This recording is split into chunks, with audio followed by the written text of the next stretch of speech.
Welcome back to All Things Creepy. I'm your host, Micah James, and this episode is going to be slightly different only because it is serving two different purposes. The first being the fact that I wanted to get an episode out this week.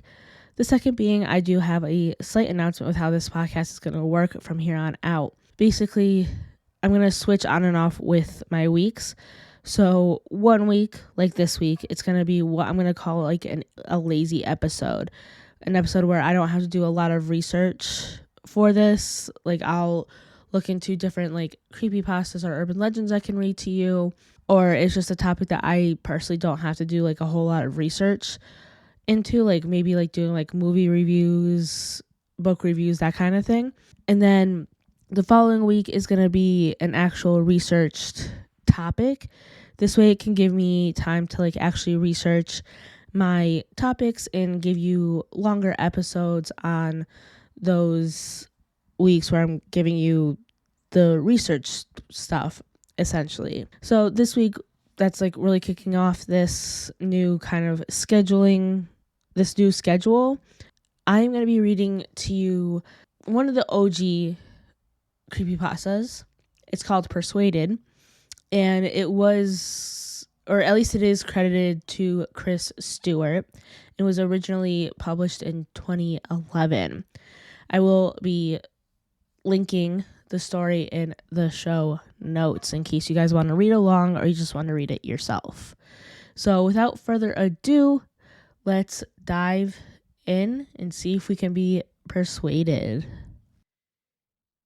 It's been 2 weeks since this whole thing started. It began with a tanker accident. It was all over the news. Everyone thought it was just another oil spill. There were plenty of volunteers, kind people wanting to help the poor, defenseless animals, lots of victims. Within hours of the accident, it started happening. The animals had gone crazy. They were scratching and biting the cleanup volunteers. People said it was an adverse effect to whatever was in the tanker. Rescue workers were still trying to get the crew out of the ship. They could hear yelling inside, fierce demands to be let out. But that's when it went all to hell, as soon as they cut the door open. There were 6 minutes of broadcast before it went silent. 6 minutes of screaming and agony. The ship crew attacked the rescue workers like rabid baboons. They were breaking bones and tearing flesh. The people on the shore weren't faring any better. Those that had been attacked by animals were attacking everyone else. It was worse than any war zone report. It was sheer brutality. And yet the broadcast went on for 6 whole minutes. Blank faces followed. Nobody could explain what was happening. They tried to continue with the regular news, the economy, the weather, an acute human interest story, but they couldn't make us unsee what we saw. I tried to get on with my regular existence, but every time I switched on the news or walked by a paper stand, it was there, this big mystery. They had some explanations, bacteria or maybe brain parasites, but it didn't matter. It wasn't the infection we were afraid of. It was them. 4 days after the initial report, a state of emergency was raised. And yet, we'd all seen this before. It's in every zombie movie ever. People didn't know who to trust, so were stockpiling food and weapons. Some tried to flee, but it seemed that every zombie movie was right. They didn't make it. 3 days later, they arrived in my town. I expected moans, shuffling corpses, dismemberment, but that's where the movies lied. They ran through the streets screaming. I remember sprinting to my front door as fast as I could, locking and barricading it, doing anything to make sure it would stay shut. Then I headed for the window. I was on the second story and could see the carnage. They were unstoppable. They were aware. A group of them made their way through the building across the street. They jumped straight through the plate glass windows like they were nothing.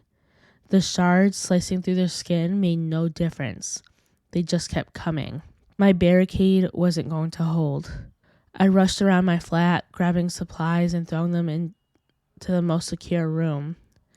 I went back for one last look across the street, and I wish I hadn't. In a second-story window, my face met one of theirs. They knew where I was. I quickly dashed into the room and locked the door. I don't have any kind of panic room or secure basement, so the safest place I could think of was my bathroom.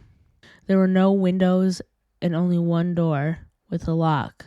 I filled my sink and bathtub full of water so I could stay there for a while and sat in the dark, distant screams in my ears. I began to feel like I may have overreacted. It had been 2 hours with no sign of zombies. It actually got quieter, and I thought they might have moved on. Maybe I could leave the room and get to the kitchen. I could grab some more food to wait this whole thing out. A crash came from the front door. It was the sound of someone running into it at full force, knocking down the barricade I'd put up. There were a couple more crashes before I knew they were inside. I heard rapid footsteps moving around the flat, more screams, and then a loud bang on the wall beside me. My eyes were open to their widest, even in the pitch black darkness of the room. There was another bang, and then another. They knew where I was there, and they knew I was scared. This was a zombie nightmare I had been expecting from the start. I had nowhere to run. There was only so much time before they would break in. I sat with my back to the door, hoping my extra weight would make it harder for them to knock it down. Then it got worse. "Why don't you open the door?" There was a voice from outside.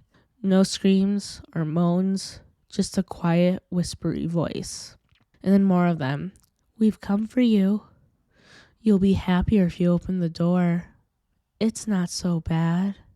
The whispery voices became a cacophony of noise trying to persuade me, to break me, to fool me. I had heard that the moaning of zombies would drive people insane, but this is worse. A siren call. I sat in the darkness and hoped and prayed that they'd get bored, but the undead didn't get bored and they don't leave. I managed to use the mirror to peek under the door, only to be greeted by horrible, unblinking eyes, blood-smeared faces, screams, and more horrible whispers. That was 2 days ago. I don't know what to do anymore. Maybe it won't be so bad. All right, so that was Persuaded by Chris Stewart. Let me know if there are any other stories you want me to cover, or even if there is a story that you have that you want me to share on my podcast. Please don't be afraid to reach out. And if there's just a general topic you want me to cover in a future episode too, please reach out, and I will see you guys next week.